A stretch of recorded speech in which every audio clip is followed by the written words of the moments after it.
Dear all students, as usual, I greet you all with very good evening. We are going to start this formal session of Unit 3, Part 2, Basic Sex Education, and it is the day 2 of this unit. We will finish this unit in this today's session, where we are going to cover up some most means tagged and hot topics which are generally not discussed in public. But as per the national education policy, whose object is to make you the holistic person. That means your all capabilities, your all inner qualities must flourish at its best. जहां पे आपकी सारी क्षमताएं बहुत अच्छे सुंदर तरीके से विकसित हो सकें, आप एक ऐसे व्यक्तित्व बन सकें कि आप दुनिया को बहुत कुछ दे सकें और आप खुद अपनी एक बेहतर लाइफ को लीड कर सकें। माइक्रोफोन्स प्लीज ऑफ कर लीजिए आप लोग। तो न्यू एजुकेशन या जिसे नेशनल एजुकेशन पॉलिसी कहते हैं उसका ऑब्जेक्ट ही है क्या है, स्टूडेंट ओरिएंटेड है वो। उसका ऑब्जेक्ट केवल आपको कुछ सब्जेक्ट पढ़ा के कोई डिग्री दे देना नहीं है ना।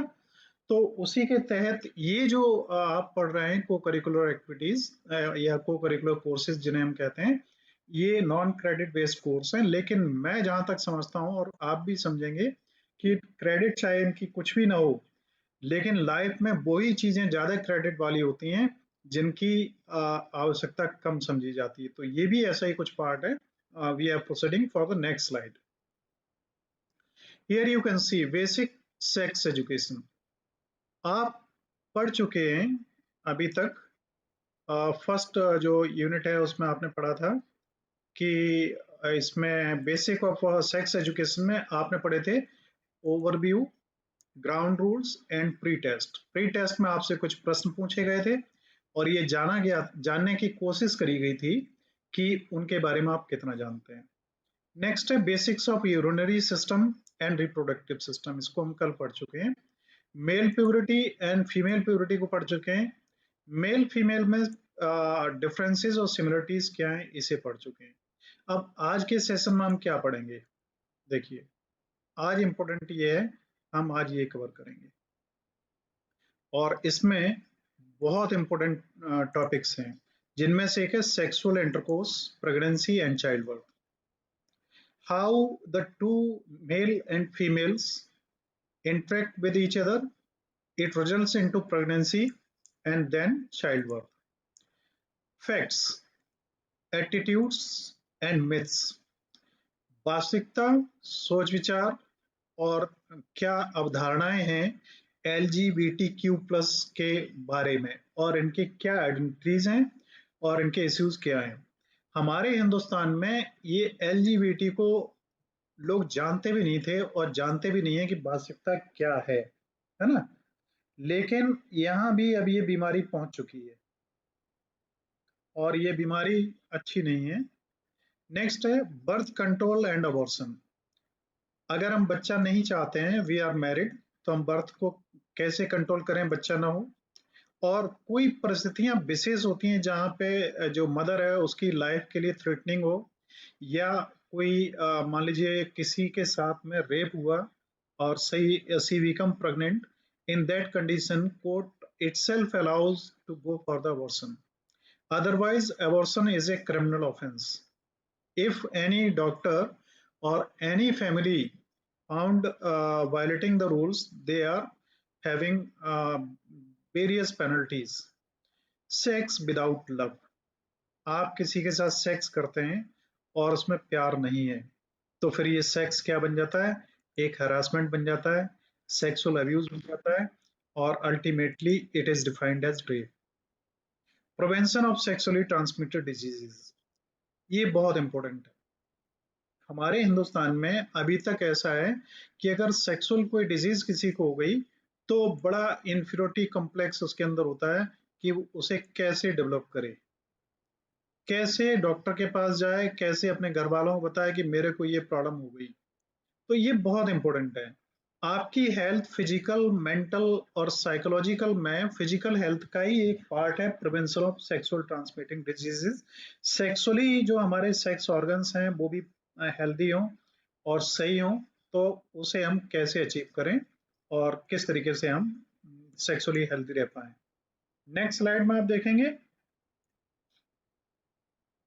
तो यहाँ पर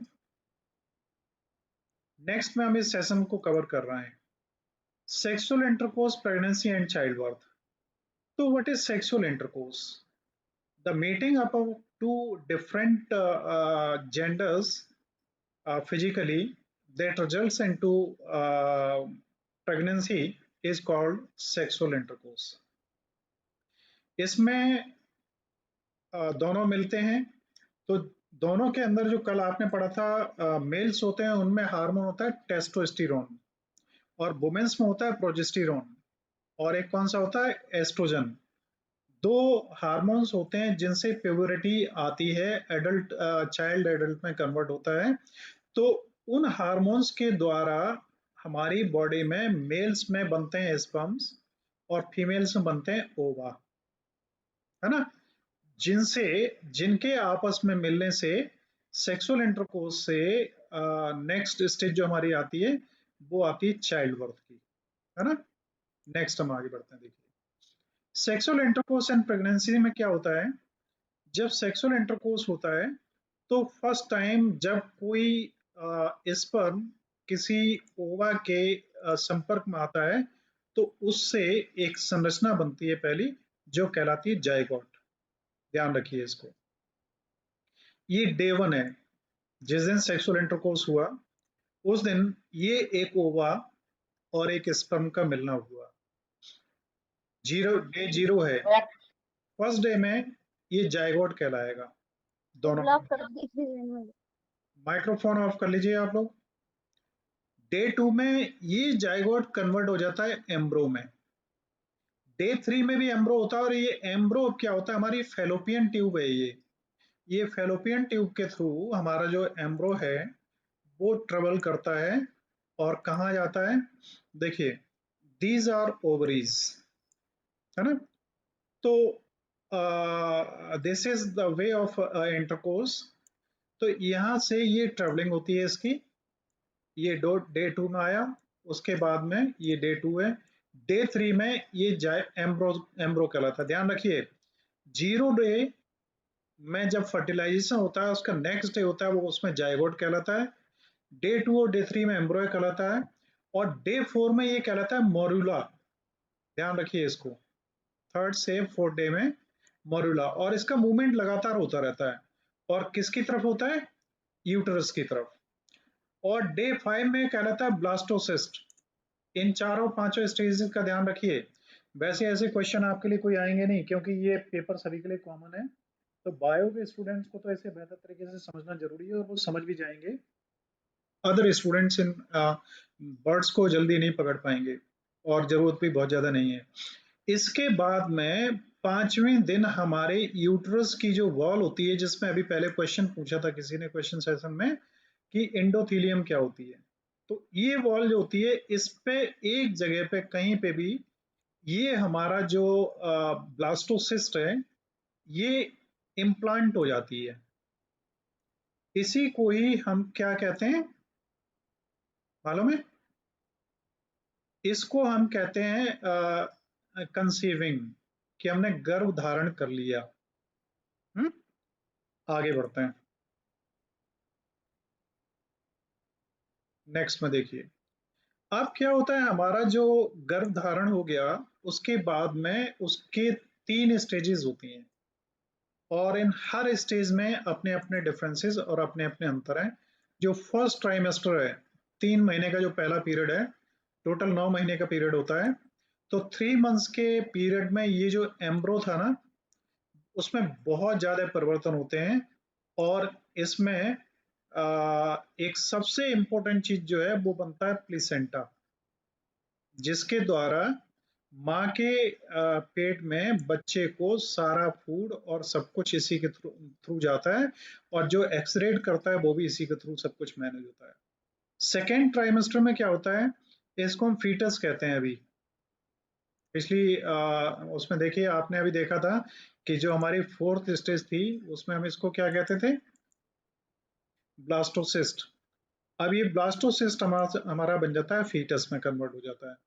और फिर इसकी फीटस की जो मूवमेंट्स हैं बॉडी में, माँ को महसूस होने लगती हैं कि बच्चा हलचल करने लगता है ना। फर्स्ट सेमेस्टर में क्या होता है, पहले 3 महीने में, कि वीक 1 से लेके 13 तक का ये टाइम होता है। और इस टाइम में जो भी गर्भवती माँ होती है उसको क्या क्या सिम्टम्स उसको आते हैं। पहला, उसको वॉमिटिंग वगैरह होती है दिन में कभी भी, थकान ज्यादा महसूस होती है, और स्वेलन ब्रेस्ट होते हैं उसके, उनमें क्योंकि उनमें ग्रोथ होनी स्टार्ट हो जाती है। आप समझिए भगवान कितनी बड़ी व्यवस्था करके भेजता है कि अगर आपकी मैरिज नहीं हुई और आपका कोई सेक्सुअल इंटरकोर्स नहीं हुआ तो आपको ये कोई प्रॉब्लम होनी ही नहीं है। और ये प्रॉब्लम होने का मतलब है you are going to become a mother. और कोई भी फीमेल का सबसे बड़ा एक जो एक्सपेक्टेशन अपनी लाइफ से होती है वो ये होती है कि उसको बच्चा पैदा हो। और अगर बच्चा पैदा ना हो तो मोस्ट अनफॉर्चुनेट वुमेन मानी जाती है। तो ये हेल्दी वुमन वुमनिस के करेक्टर्स भी हैं और ये इसेंशियल पार्ट भी है। नेक्स्ट सेकेंड ट्राइमेस्टर में क्या होता है, ये 14 हफ्ते से लेके 27वें हफ्ते तक चलता है। पेट में अक्सर दर्द होता है, हिप्स में पेन होता है, और आपका पेट, हिप्स और ये सभी बढ़ने शुरू हो जाते हैं। आपका जो एब्डोमेन है उसमें लाइनिंग पड़नी शुरू हो जाती है, क्योंकि इसकी ग्रोथ इतनी तेजी के साथ होती है कि वो लाइनिंग्स आनी शुरू हो जाती हैं। और फीलिंग लाइट हेडेड, अब आप थोड़ा सा हल्कापन महसूस कर सकते हैं। ये चीजें जो यहाँ पे आपको महसूस होती थी ये नहीं होती हैं। ये सेकेंड ट्राइमेस्टर का पार्ट होता है। और ऐसे में जो वुमेन्स हैं अब इनके लक्षण बदल जाते हैं। अब ये इन्हें थकान, दर्द या दर्द महसूस होता है लेकिन थकान, वॉमिटिंग या जो स्वेलिंग वगैरह है वो कम हो जाती है। ठीक है, आगे बढ़ते हैं। कोई क्वेश्चन हो तो बीच में आप पूछ सकते हैं। नेक्स्ट है थर्ड ट्राइमेस्टर जो लास्ट होता है उसमें क्या होता है, final stage of foetal development. इसमें उसको हम फीटस बोलते हैं। इसको, बेबी को, जो हमारे उसमें होता है यूटरस में, गर्भ में जो बच्चा पैदा पल रहा होता है उसको हम फीटस बोलते हैं। अब ये उसके डेवलप होने की फाइनल स्टेज होती है ना। इसमें क्या होता है, अब बच्चा पैदा होने के लिए तैयार होने लगता है। अब ऐसी स्थिति में जब 9th मंथ में हम आ जाते हैं तो मदर जो होती है उसको लेबर पेन्स होने लगते हैं। अब बच्चा बाहर आने की स्थिति में वो फुली डेवलप हो गया होता है। और ये पीरियड जो होता है मदर के लिए सबसे इंपॉर्टेंट होता है। इसी में ही उनका हार्मोन्स फ्लक्चुएशंस होता है, उनका स्वभाव में चेंज बार बार होता है, कभी अच्छा लगता है, कभी बुरा लगता है, कभी कुछ खाने की इच्छा होती है, कभी कुछ होती है। इस समय पेरेंटल केयर बहुत ज्यादा चाहिए, रेगुलर मेडिकल चेकअप चाहिए। और इसके साथ में हमें ध्यान रखना चाहिए कि घर का एनवायरनमेंट हम ऐसा रखें कि जो बच्चा पल रहा है माँ के विचार जैसे होंगे वो बच्चे में ट्रांसफर होंगे। अभिमन्यु के बारे में आपने पढ़ा कि उसकी मदर को, जो अर्जुन थे वो बता रहे थे कि चक्रव्यूह को कैसे तोड़ा जाए, तो पेट से ही इन्होंने वो सब सीख लिया था और लास्ट में उनकी माँ सो गई थी तो वो चीजें ट्रांसमिट अगली उसमें नहीं हो पाई, है ना। तो अच्छे पॉजिटिव विचार आए, अच्छे लिटरेचर पढ़िए, अच्छी मूवीज देखिए। You all girls who are part of this today session must keep all these things in mind कि अगर आप अपने बच्चे को बहुत अच्छा चाहते हैं तो आपको बहुत अच्छा बनना पड़ेगा। आप बहुत अच्छे होंगे तो आपके बच्चे बहुत अच्छे होंगे, और आप अगर वर्स्ट कंडीशन में होंगे तो आपके बच्चे वर्स्ट कंडीशन में होंगे। तो take it seriously, and it is most important part for all. और मेल पार्टनर्स के लिए भी ये बहुत इंपॉर्टेंट है, क्योंकि आपकी ही जिम्मेदारी है जब आपकी शादी हो जाएगी तो आपकी जो वाइफ होगी उसको आप ये सारी कंडीशंस दे पाए। It is your own responsibility also. तो फर्स्ट स्टेज में क्या होता है, सेकेंड स्टेज में क्या होता है, ये ऑलरेडी बताया जा चुका है। और बच्चा जब पेट में हमारे होता है तो ये एम्बिलिकल कॉर्ड है, देखिए, जिससे बच्चा जुड़ा हुआ होता है। माँ माँ के पेट से बच्चे का जो जुड़ाव होता है जिससे सब कुछ आना जाना होता है, ये है वो। और ये प्लेसेंटा है जो उसके चारों तरफ कवर किए हुए है एम्बिलिकल कॉर्ड के बाद में। ये यूटरस है ये वाला पूरा, जिसके अंदर बच्चा है ये, ठीक। इसके बाद में ये ओपनिंग है यूरेटर की, जो वजाइनल ओपनिंग होती है वहां से। तो बच्चे का जो जब बर्थ होता है तो सबसे पहले उसका हेड बाहर आता है, और कई कंडीशंस में क्या होता है कि ये उल्टा हो जाता है, हेड उल्टा हो जाता है। ये बड़ी बॉर्सन कंडीशन होती है, ऐसी स्थिति में अक्सर ऑपरेशन करना पड़ता है, और ये सिजेरियन ऑपरेशन कहलाता है, ठीक है। तो ये सब चीजें रेगुलर उसका एक पार्ट है मेडिकल कंसल्टेंसी का, जो कंसल्टेंट से आपको गायनेकोलॉजिस्ट कहलाते हैं, डॉक्टर जो फीमेल्स होते हैं उनके संपर्क में रहना यहाँ पे जरूरी हो जाता है। अब यहाँ पे ये one set of cervix gradually dilates and FS. अब ये सर्वेक्स क्या है, वो एरिया है जहां से बच्चा निकलेगा। तो ये बहुत ही ज्यादा फैलने लगता है, चौड़ा होने लगता है, जिससे बच्चा निकल पाए, और अक्सर ये 10 सेंटीमीटर तक में ग्रो कर जाता है। नेक्स्ट आगे बढ़ते हैं। Sexual intercourse pregnancy and child birth में हमारी ये हेडिंग्स अभी चल रही हैं। इनमें हम फिर नेक्स्ट जो अभी आपको बताया है, बच्चा पैदा हुआ तो सबसे पहले, बच्चा पैदा होने के बाद सबसे पहले क्या किया जाता है मालूम है, कोई बताएगा? सबसे पहले डॉक्टर्स कोशिश करते हैं कि बच्चा किसी तरीके से क्या करे, ब्रीथ क्या करे, सर वो रोए, रोने की आवाज है, वो रोने की आवाज में हाँ, रोने की आवाज करे, ब्रीथ रोए। करे या ब्रीथ करे। और अगर बच्चा जैसे नहीं रोता है तो उसे की पीठ में ठोक पिटाई भी करी जाती है, और बहुत कुछ किया जाता है, किसी भी तरीके से वो रोए, कोई आवाज करे, कुछ करे। उसे और ये रुलाया काम, जाता है किसी भी तरीके हम्म, क्या कह रहे हैं? उसे रुलाया जाता है किसी भी तरीके से बच्चे को, जब तक नहीं रोता है तो कोई प्रॉब्लम होती है उसके अंदर। अगर नहीं रोता है तो क्या होगा, देखिए सर समझ डॉक्टर्स ये, कोशिश करते हैं उसके अंदर के हॉट वाटर बाथ देते हैं उसे, और फिर उसके नहीं, बाद क्या होता है, मैं इट ये कह ट्राइज रहा टू, हूँ कि अगर वो ना रोए तो क्या होगा, इट देखिए। सीम्स टू बी कि उसका हार्ट अभी थोड़ा वर्क नहीं कर रहा है। न रोने का मतलब नहीं डेथ। होगा सर, सांस लेना चाहिए बस।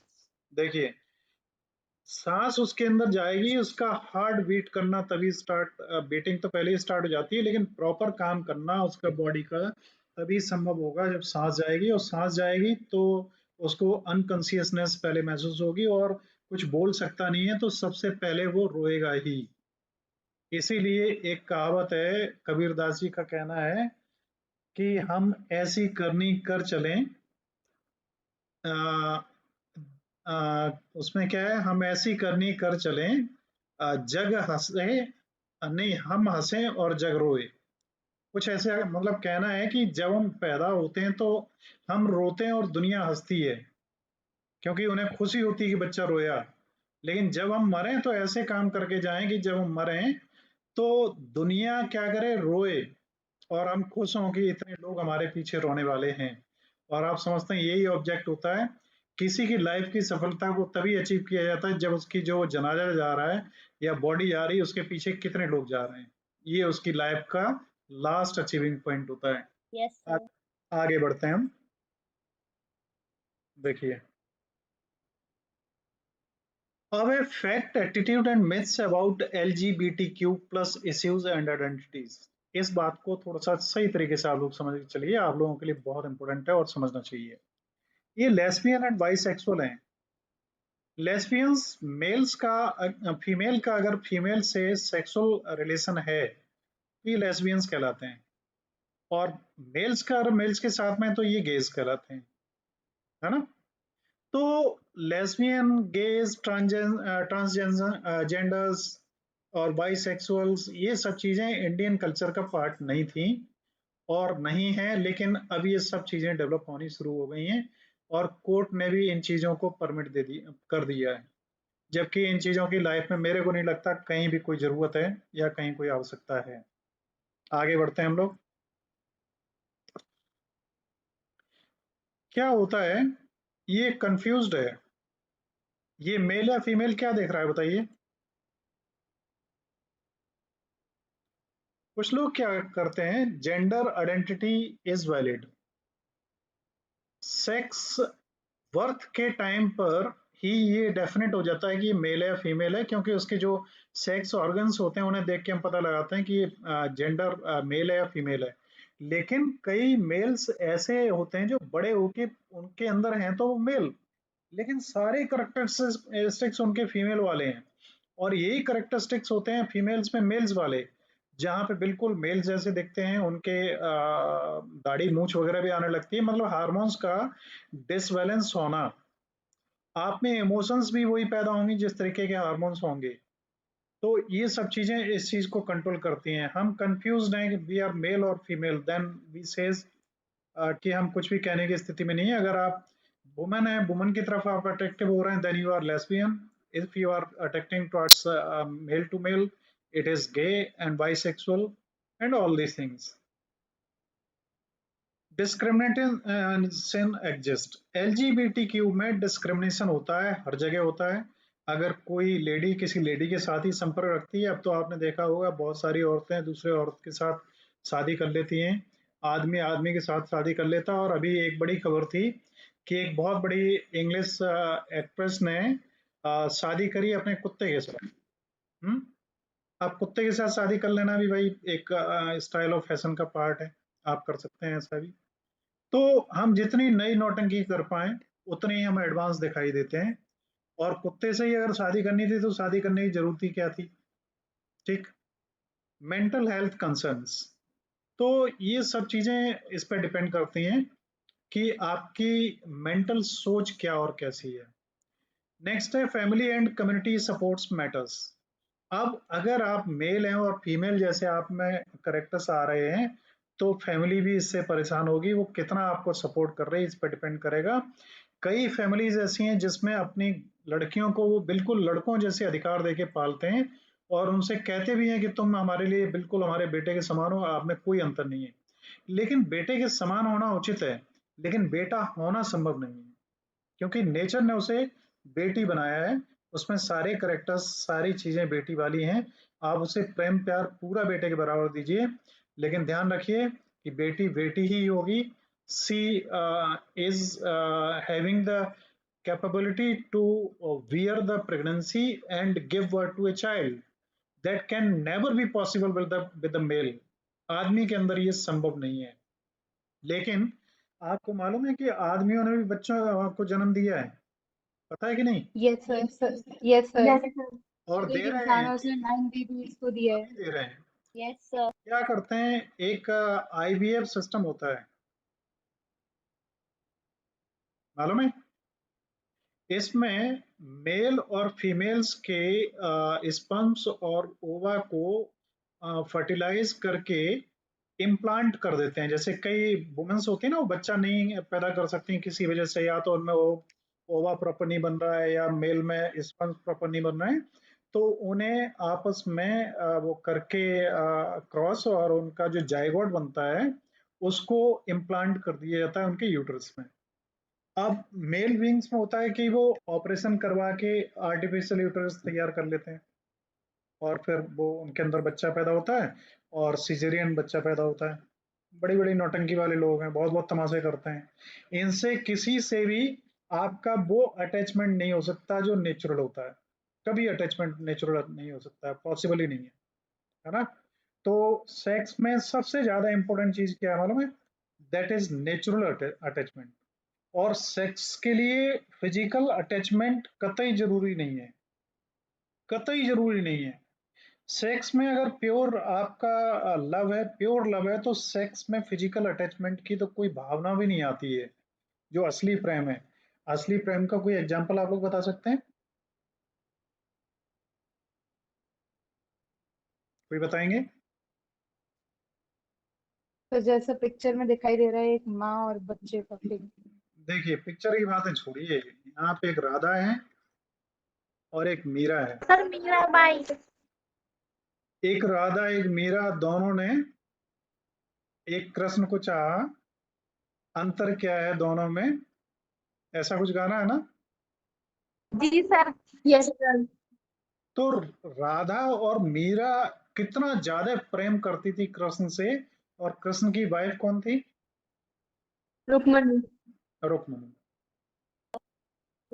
तो क्या राधा और मीरा का कभी मिलन हुआ कृष्ण से? नहीं हुआ। तो सर लेकिन उनमें प्रेम कितना बड़ा था, आप जानते हैं। अब यहां से मैं आगे बढ़ता हूं। जरूरी नहीं है कि सेक्सुअल रिलेशन में फिजिकल अटैचमेंट हो, फिर मतलब सेक्सुअल रिलेशन में तो फिजिकल अटैचमेंट जरूरी है, लेकिन लव में फिजिकल वो हो, मींस रिलेशन, वो जरूरी नहीं। आगे, अब इसको आप सही तरीके से समझ लीजिए। LGBTQIA+,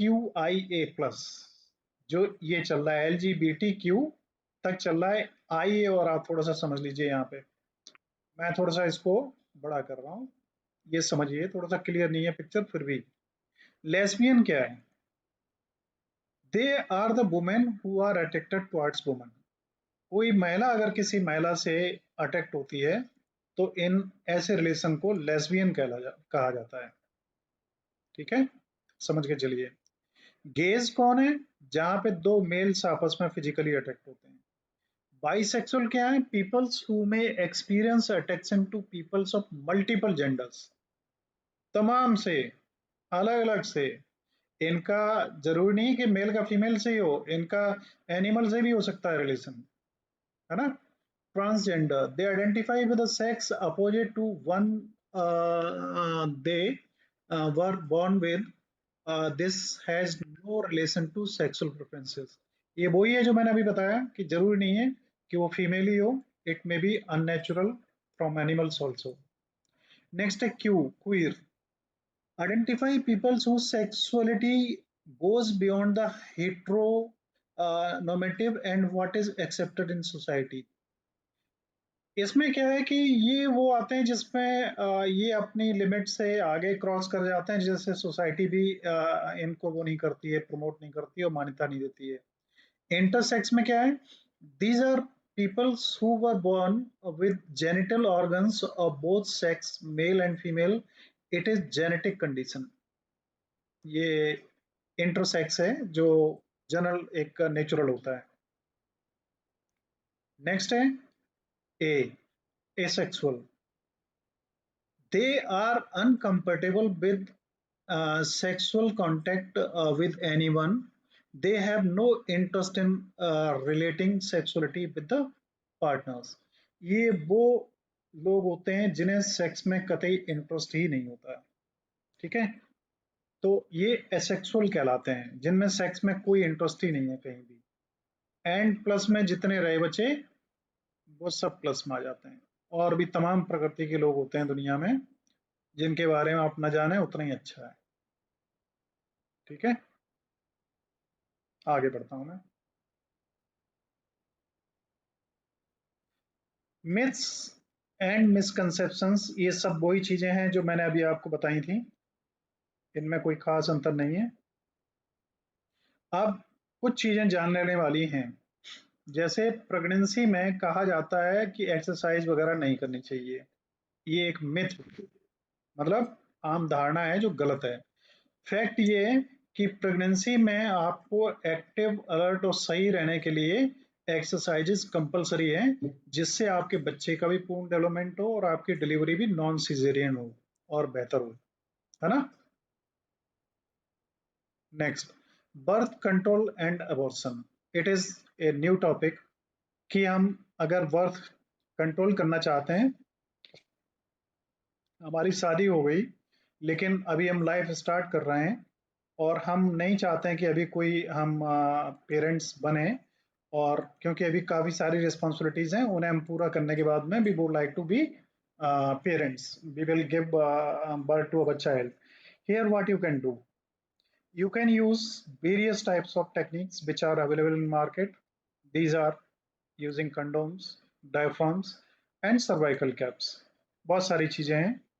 हार्मोनल मेथड्स हैं, और जिसमें आप क्या करते हैं कि ये हार्मोनल मेथड्स में क्या होता है, कुछ इंजेक्शंस वगैरह, गोलियां वगैरह एंटीसेप्टिक आती हैं, उन्हें यूज कर सकते हैं। कुछ में ऐसा होता है कि अगर आप इंजेक्शंस वगैरह कुछ लगवा लेते हैं तो 6 महीने, 8 महीने, 4 महीने के लिए आप विदाउट एनी प्रिकॉशन भी अगर सेक्स करते हैं तो भी बच्चे पैदा नहीं होंगे। वो न्यूट्रलाइज कर देते हैं उन इनको, स्पर्म्स को या ओवास को।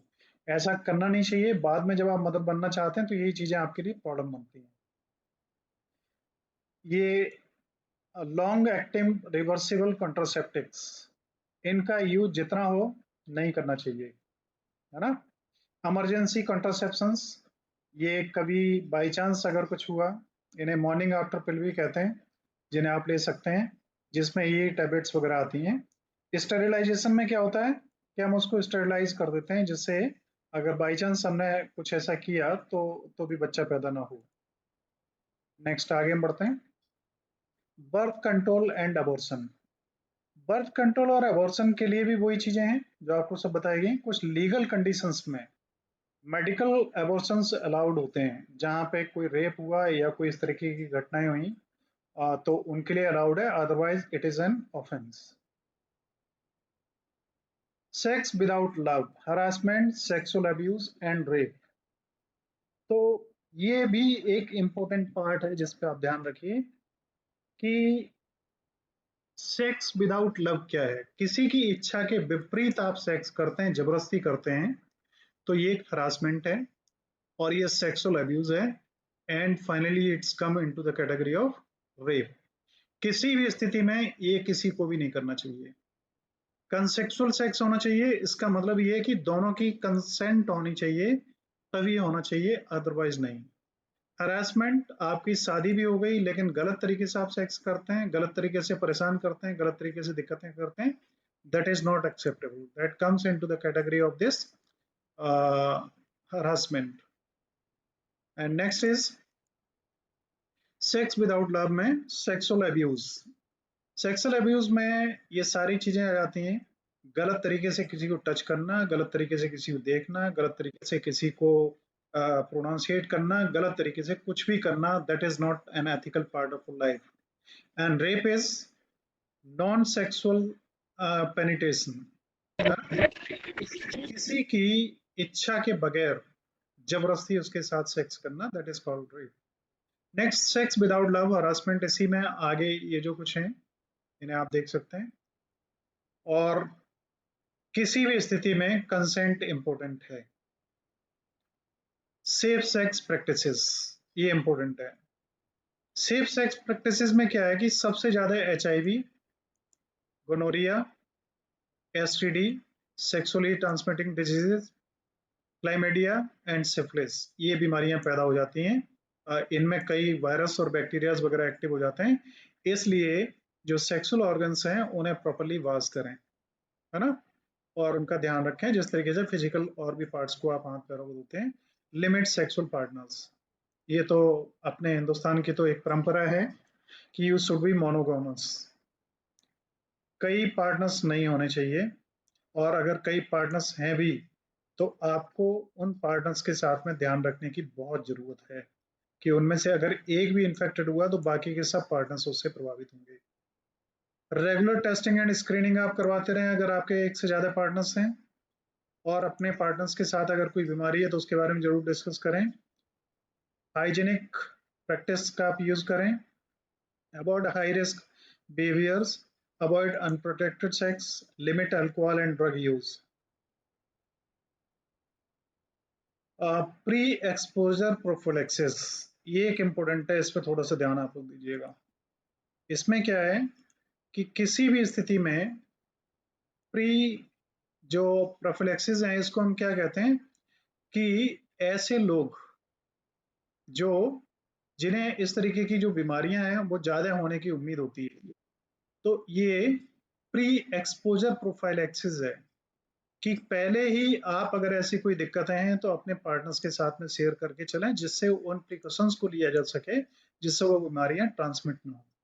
एजुकेशन एंड कम्युनिकेशन, हमारी इन सभी बीमारियों का एक अच्छा तरीका ये है कि हमारी सोसाइटी को जागरूक किया जाए कि क्या बेहतर है और क्या गलत है। गेट प्रॉम्प्ट ट्रीटमेंट, अगर किसी भी तरीके की कोई दिक्कत आती है तो आप उसका प्रॉपर ट्रीटमेंट लें।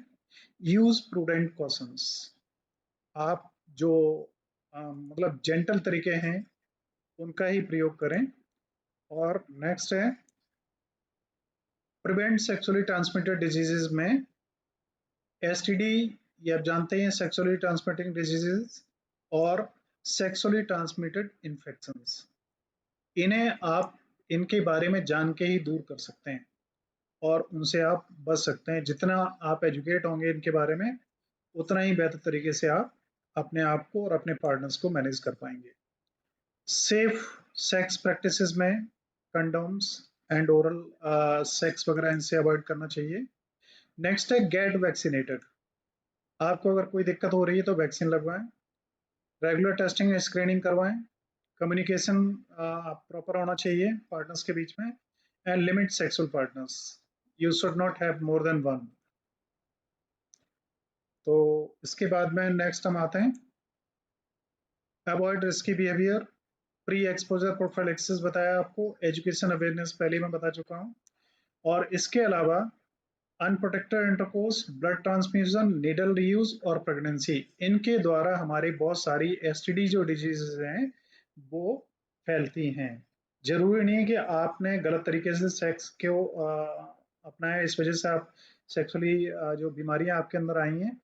अगर आपने किसी इस बीमारी से ग्रसित व्यक्ति का ब्लड दिया है या उसकी नीडल यूज करी गई है या माँ को कोई प्रॉब्लम थी या पिता को कोई प्रॉब्लम थी तो उनके बच्चे में ये प्रॉब्लम ट्रांसफर होगी, इनका भी ध्यान रखा जाना जरूरी है। नेक्स्ट है यूज ऑफ लेब्रिकेशंस, किस तरीके से हमने दूर करें। Avoid sharing of needles, protect measuring during ये and seek prompt treatment. Next is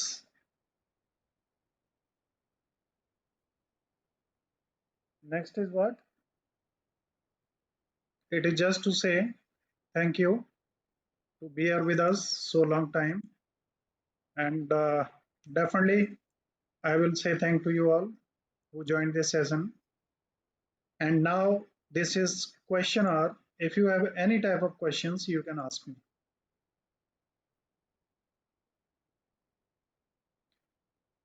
Thank you. Sir Nice emojis. आपकी जितनी emojis इन सेशंस में होती हैं उनके अगर 1/4 भी कमेंट्स YouTube चैनल्स में हो तो और अच्छा लगेगा। Yes, please. सर कल से क्लास होगी क्या? कल यस सर। कल क्लास 10 से 11 बजे के टाइम में हो सकती है, आपको मैं सुबह मैसेज कर दूंगा। सर सुबह। Okay sir. ठीक है, सुबह 9 बजे से पहले मैसेज ग्रुप में आ जाएगा। और किसी का कोई क्वेश्चन? सर इसी टाइम नहीं होगी अब क्लास? कल शाम को नहीं रखेंगे क्योंकि कल एग्जाम है इन लोगों का सेकेंड सेमेस्टर का, तो कल शाम को हम भी थोड़ा सा रिलैक्स करना चाहेंगे, काफी दिन हो गए। सेकेंड सेमेस्टर का 21 को है, फोर्थ सेमेस्टर का आई थिंक। तो वो तो आपका कंप्लीट हो ही चुका है सिलेबस, है ना। उसके ऑनलाइन एग्जाम्स आप करिए और इसके बाद में आप वोकेशनल स्टार्ट करेंगे। Okay sir. और किसी कोई क्वेश्चन? अभी आप लोग लीव ना करें, मैं एक अच्छी कहानी सुनाऊंगा। और सर कल सुबह होगी क्लास? हाँ, कल सुबह पॉसिबल ही है। Monica, Radhe Radhe, but I will request you to stay for a couple of minutes, not more than 10, if you want to get a better information on a subject on which I think none of you will be aware, but that is also most talked and most hot subject on which you must have to listen to me. Any question from anybody else? No sir. No. तो क्या मैं एक कहानी और सुनाऊं आपको? Yes sir. चलिए yes. सुनिए, कहानी किसकी है। बहुत अच्छी कहानी, आप सब लोग जानते हैं, लेकिन उनकी असलियत को नहीं जानते आप लोग, बस अंतर इतना ही है।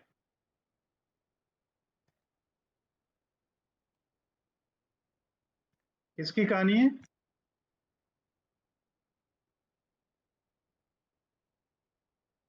किसकी कहानी है भाई?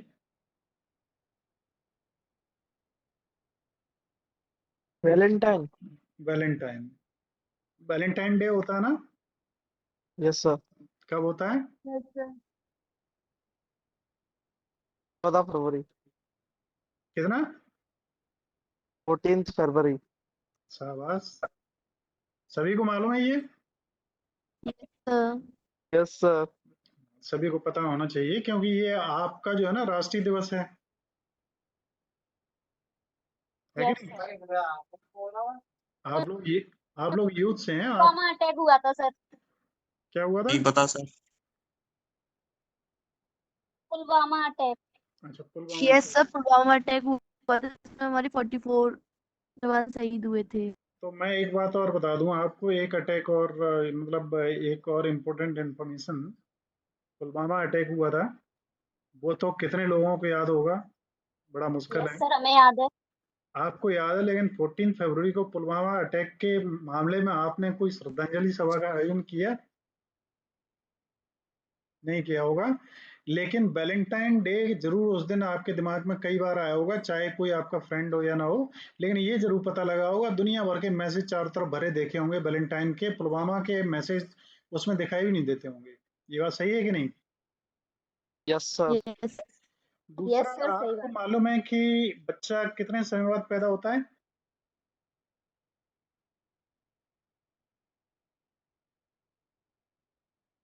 9 months. 9 मंथ्स। तो सर आफ्टर 9 months। 14 फरवरी से 9 मंथ जोड़ो तो इक्वल टू क्या होता है? Children day. क्या होता है? 14 नवंबर चिल्ड्रंस डे। Children's day. तो इन दोनों का कोई आपस में कनेक्शन है?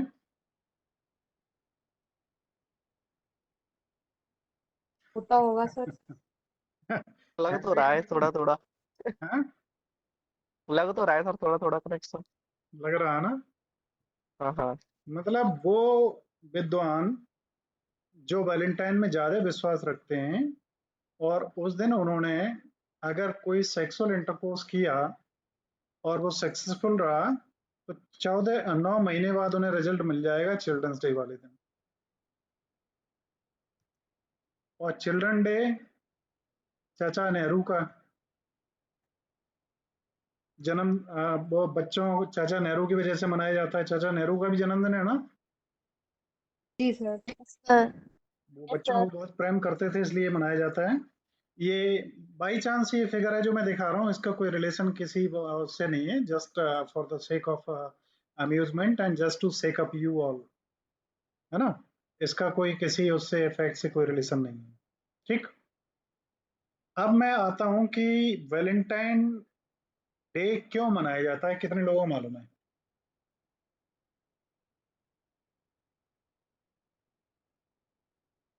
कोई बताए अगर जानते हैं तो।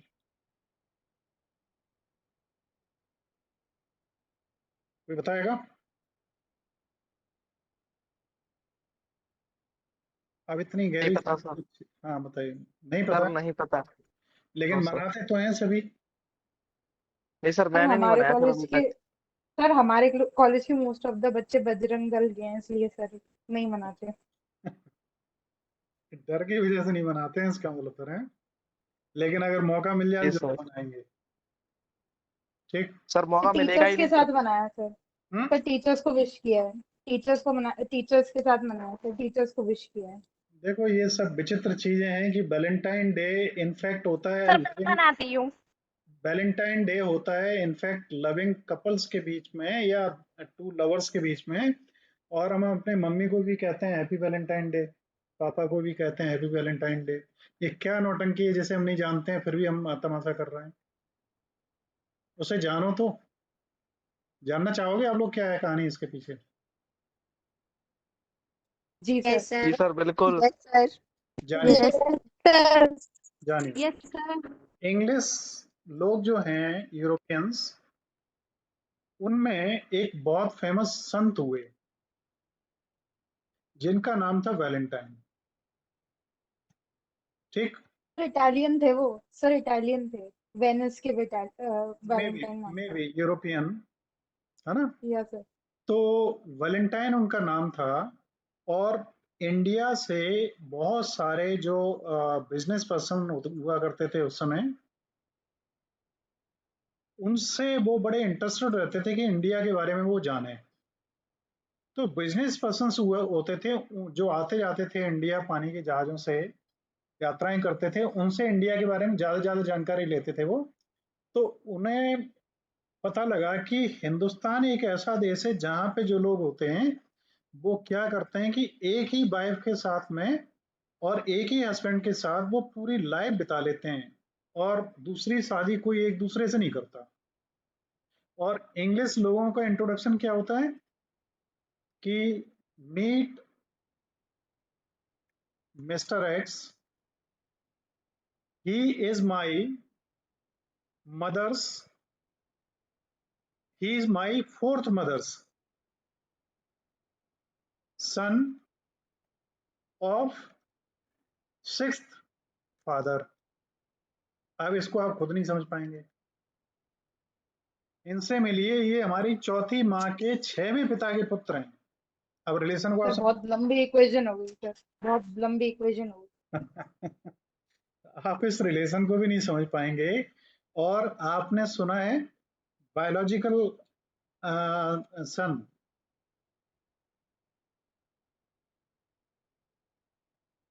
सुना है? Yes sir. और आपने सुना है सन इन लॉ? Yes sir. ये सब यस क्या है? सर। ये क्या सब अपने हिंदुस्तान में है? ये नाम आते हैं कोई? No sir. बायोलॉजिकल सन का मतलब हो गया कि ये इस पर्टिकुलर माँ और पिता का बच्चा है, इसके अंदर जो जीन्स हैं वो इस माँ और इस पिता के हैं। अदरवाइज एक फादर जो पांचवा है उसके चार बच्चे चार पांच औरतों से हैं, वो बच्चे तो सब उसी के हैं। लेकिन जो अदर फादर से भी जिससे उसने शादी करी है उसके तीन बच्चे हैं, और तीनों बच्चों के पिता अलग अलग हैं। तो वो एक का बायोलॉजिकल सन है और दो जो हैं वो सन हैं, लेकिन वो उनके बायोलॉजिकल सन नहीं है। और हम कहते हैं फादर इन लॉ। तो ये हमारे फादर इन लॉ हैं। कौन है? जो हमारी वाइफ के फादर हैं, वही तो फादर इन लॉ हैं।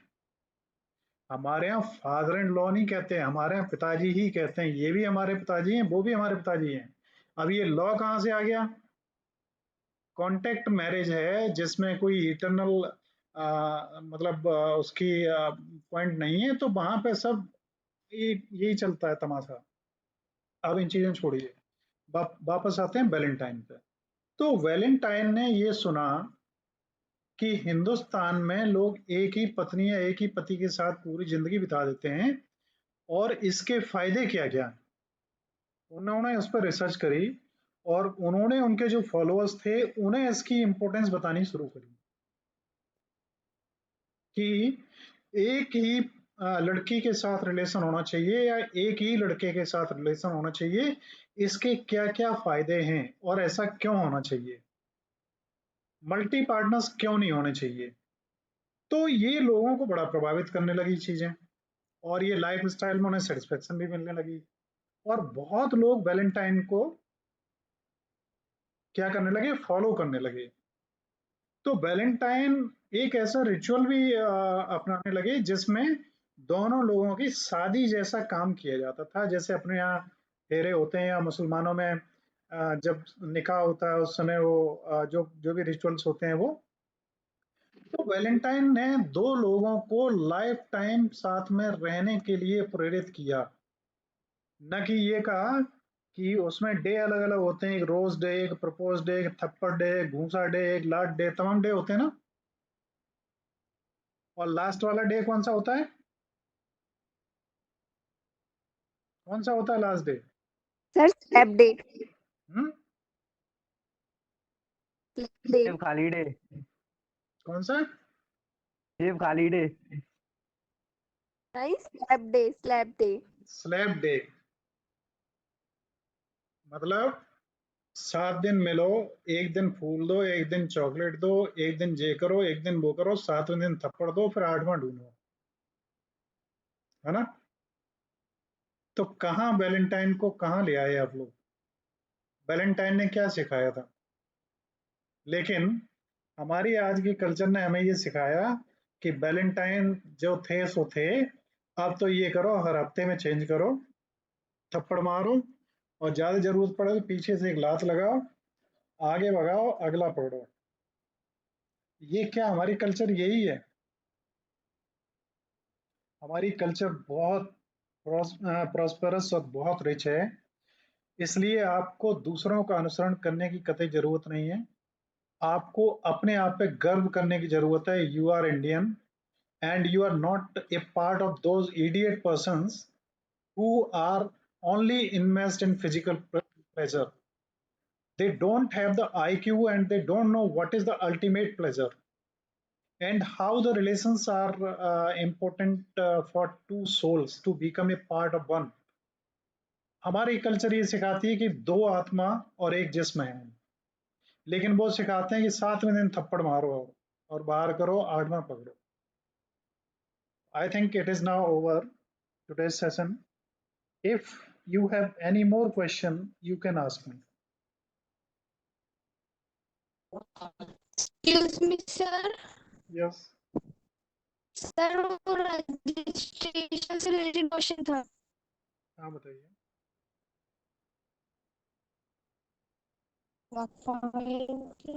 बताइए, मैं आपकी आवाज सुन रहा हूँ।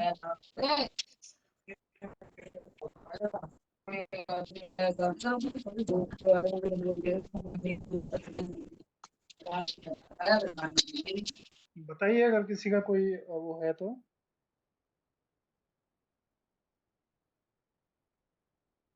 अब देखिए, अगर किसी का नहीं है तो मैं आपको लास्ट में एक मैसेज दिखा रहा हूँ, इस पे आप लोग ध्यान दीजिए। ये आपकी लाइफ के लिए सबसे इम्पोर्टेंट है, स्टूडेंट लाइफ के लिए, और ये संस्कृति का एक श्लोक है ना?